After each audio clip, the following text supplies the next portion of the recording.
സുഡാനിലെ രാജ്യത്തിന്റെ അർദ്ധസൈനിക വിഭാഗം നടത്തിയ ഷെല്ലാക്രമണത്തിൽ 54 പേർ കൊല്ലപ്പെട്ടു. 158 പേർക്ക് പരിക്കേറ്റു. ഗ്രേറ്റർ ഖാർത്തൂമിന്റെ ഭാഗമായ ഓദുർമാനിലെ പച്ചക്കറി മാർക്കറ്റിലായിരുന്നു ആക്രമണമുണ്ടായത്. റാപ്പിഡ് സപ്പോർട്ട് ഫോഴ്സിന് സ്വാധീനമുള്ള പടിഞ്ഞാറൻ ഓംബുഡ്മാൻ പ്രദേശത്ത് നിന്നാണ് ആക്രമണമുണ്ടായതെന്ന് ദൃക്സാക്ഷികളും പറയുന്നു. രാജ്യത്ത് റാപ്പിഡ് ഫോഴ്സും സുഡാൻ സൈന്യവും തമ്മിലുള്ള ആക്രമണം ശക്തമാവുകയാണ്. റാപ്പിഡ് സപ്പോർട്ട് ഫോഴ്സിന്റെ ആക്രമണത്തെ തുടർന്ന് പരിക്കേറ്റവരെ ഇപ്പോഴും ആശുപത്രിയിൽ എത്തിച്ചുകൊണ്ടിരിക്കുകയാണെന്ന് ഔദ്യോഗിക വൃത്തങ്ങൾ അറിയിച്ചു. ആക്രമണം മാർക്കറ്റിലെ സാധാരണക്കാരെ ലക്ഷ്യമിട്ടുള്ളതാണെന്നാണ് പ്രാഥമികമായ നിഗമനം. ആക്രമണത്തിൽ RSFൽ നിന്ന് പ്രതികരണങ്ങളൊന്നും തന്നെ ഉണ്ടായിട്ടില്ല. ആക്രമണത്തെ അപലപിച്ചുകൊണ്ട് സാംസ്കാരിക മന്ത്രിയും സർക്കാർ വക്താവുമായ ഖാലിദ് അൽ അലീസിർ രംഗത്തെത്തി. കൊല്ലപ്പെട്ടവരിൽ നിരവധി സ്ത്രീകളും കുട്ടികളും ഉൾപ്പെടുന്നുണ്ടെന്ന് ഖാലിദ് അൽ അസീലർ പറഞ്ഞു. ഇപ്പോൾ നടന്നിരിക്കുന്ന ആക്രമണം ഈ സൈന്യത്തിന്റെ രക്തരൂക്ഷിതമായ മറ്റൊരു ആക്രമണമായി റെക്കോർഡ് ചെയ്യപ്പെടും. ഇത് അന്താരാഷ്ട്ര മാനുഷിക നിയമത്തിന്റെ നഗ്നമായ ലംഘനമാണ്, സർക്കാർ വക്താവ് പ്രസ്താവനയിൽ പറഞ്ഞു.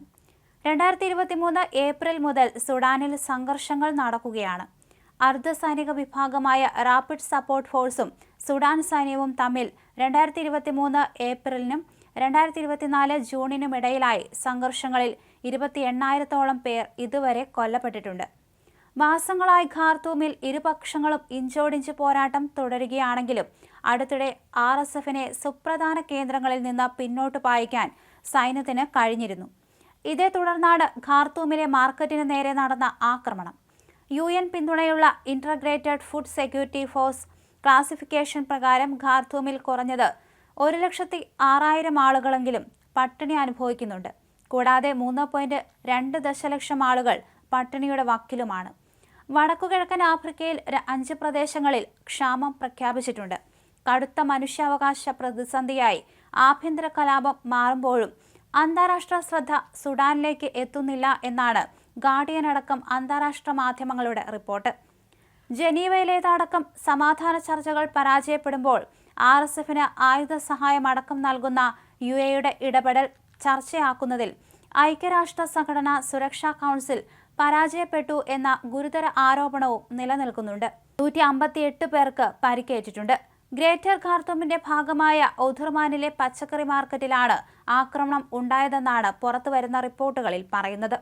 റാപ്പിഡ് സപ്പോർട്ട് ഫോഴ്സിന്റെ സ്വാധീനമുള്ള പ്രദേശമാണ് ഇത്. അതുകൊണ്ട് തന്നെയാണ് ഓംബുഡ്മാൻ പ്രദേശത്ത് ആക്രമണം ഉണ്ടായതെന്ന് ദൃക്സാക്ഷികൾ പറയുന്നു. അതേസമയം മരണസംഖ്യ ഇനിയും ഉയർന്നേക്കാമെന്ന് പറയുന്നുണ്ട്. നിരവധി പേർക്ക് ഇതിനോടകം തന്നെ പരിക്കേറ്റിട്ടുണ്ട്.